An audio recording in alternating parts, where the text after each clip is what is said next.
The story of a dying cab driver who takes an ambitious drive from Broken Hill to the NT. Last Cab to Darwin stars Michael Caton and Jackie Weaver. Let's take a look.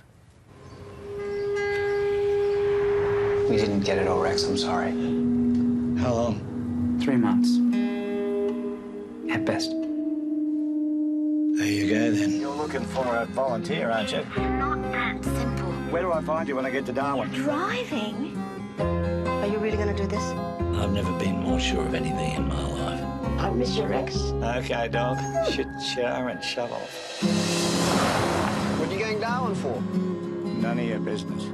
Gentlemen, what you want? Well, I want to play football. And he wants to kill himself. He does. It's a bit of a plot spoiler, but he does. And actor and director. I think we always should mention actor because Jeremy Sims is a really fine actor, but now a director. Joins us now from Canberra. Jeremy, good morning. Really good to talk to you. Hi, Virginia. How are you? I'm very well. What's with it with you and the last train to Freo, the last cab to Darwin? You've got an obsession with the end point of life, mate. It's I blame Reg Cribb, the guy Yes, I write with. They're the kind of titles he likes. Well, they work, those titles. They get your attention. Hey, you've got a beautiful cast here, Michael Caton and Jackie Weaver. The other thing that really struck me most of all, seeing, and I admit I've not seen all of the film yet, but the bits that I have, that face of his, the face of Michael Caton out in the Australian desert with that extraordinary golden red light on it is a thing of wonder. Yeah, we had a feeling, in my head when I imagined Michael playing the role, they were the two things going together that I thought would work. And you know, we did the whole drive. We did 3,000 kilometres from Broken Hill to Darwin with a crazy small crew, and Michael drove the whole way and was on all day, every day. And it's an extraordinary performance by him, and really watching him do it, I was amazed all day long at his ability. We're just seeing bits of it here now, and I think people will get that sense of this sort of Easter Island statue that his face has turned into over the years. It's almost like a flip side to the Daryl Kerrigan character from The Castle. I mean, Daryl Kerrigan's an extrovert, and Rex is an introvert, and we get to know him slowly through the film, and it's a great chance for Michael to show his dramatic chops because, you know, he's incredible. You traverse so much terrain of Australia, as you say, in this film, but you also traverse a great deal of psychological and I guess also social terrain. You talk about the Australia of today, and you don't shy away from the issue of racism either. No, you know, Reg Cribb and I have been interested forever, really, with all the plays that we've done together and also the films we've done together with trying to discuss Australian identity, you know, who we are, how we operate, how we see ourselves and maybe how we act, and they're not always the same thing. You know, I think very few people would think that Australia, as we've discovered in the last week or so, is a racist place.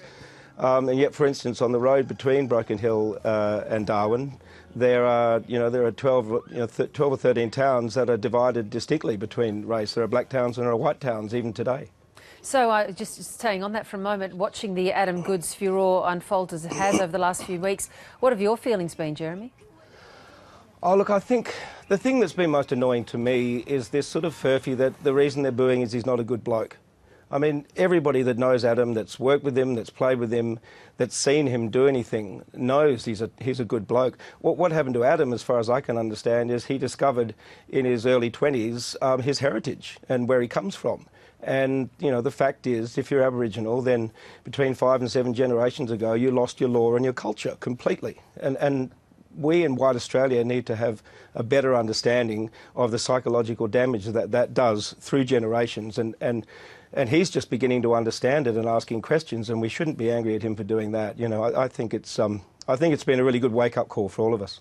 Look, your scripts, your films really are always concerned with I guess, the broader questions and as I say, the complex psychological terrain of our lives, and that clearly attracts some top-flight actors. Jackie Weaver, who I know everyone's saying she's sort of enjoying a resurgence, but from my point of view, she never really went away. But she's a wonderful cast member to have on board as well.